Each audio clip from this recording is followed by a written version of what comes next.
Gaza में हालात दिन पर दिन बदतर होते जा रहे हैं। खाने को लेकर के लोग ऐसे तड़प रहे हैं जैसे उन्हें कोई बड़ी सजा दी जा रही हो। बीते दिन मंगलवार को गाजा के दक्षिणी शहर राफा में खाना के लिए लोग पहुंचे, जहां भगदड़ मच गई। हालात ऐसे पैदा हुए कि 3 लोगों की जान चली गई, वहीं 46 लोग घायल हो गए। साथ ही 7 लोग लापता बताए जा रहे हैं।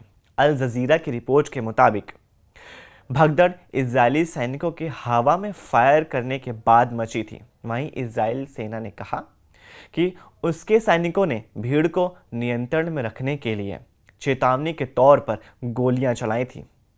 गाजा में लोगों को खाना मुहैया कराने के लिए फूड सेंटर शुरू किए जा रहे हैं।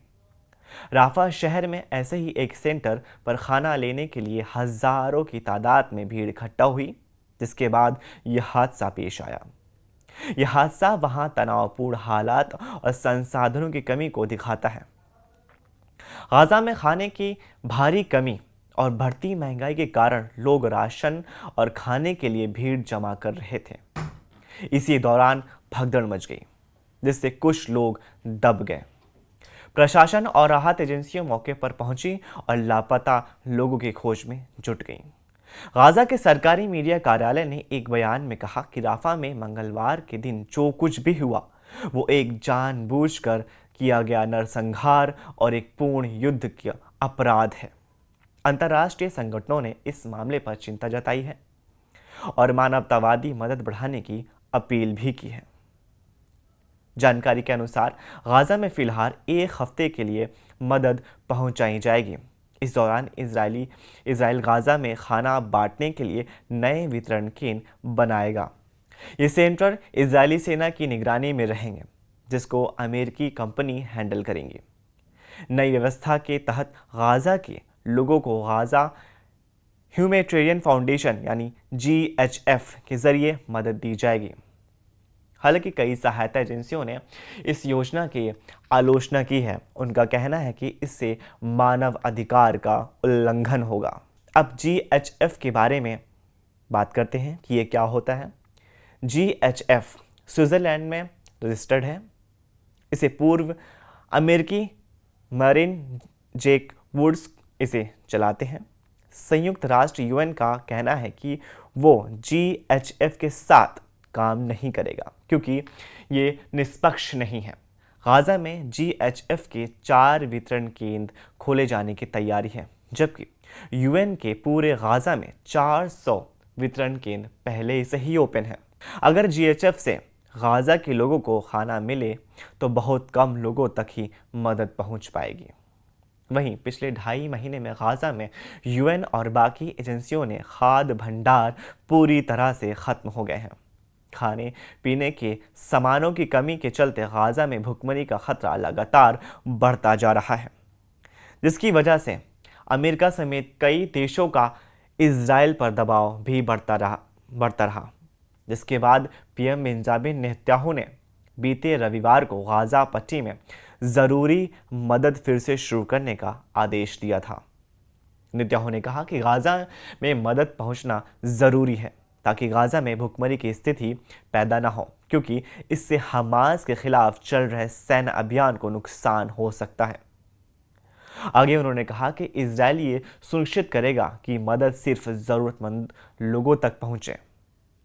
हाल ही में हमास और इजराइल के बीच बढ़ते संघर्ष के बाद दोनों पक्षों ने शांति स्थापना के लिए सीज फायर का फैसला लिया है।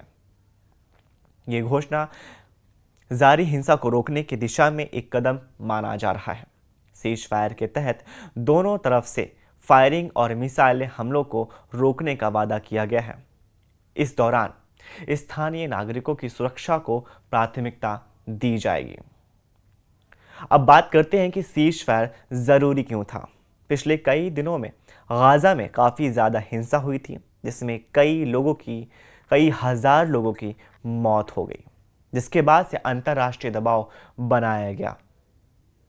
अगर हम करंट सिचुएशन की बात करें तो दोनों पक्षों ने संघर्ष विराम लागू कर दिया है, जिससे आम जनता को राहत और सुरक्षा की उम्मीद जताई जा रही है।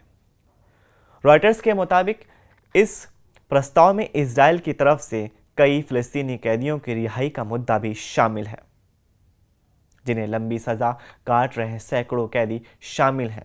इससे पहले इजराइल और हमास के बीच 19 जनवरी को सीज फायर हुआ था।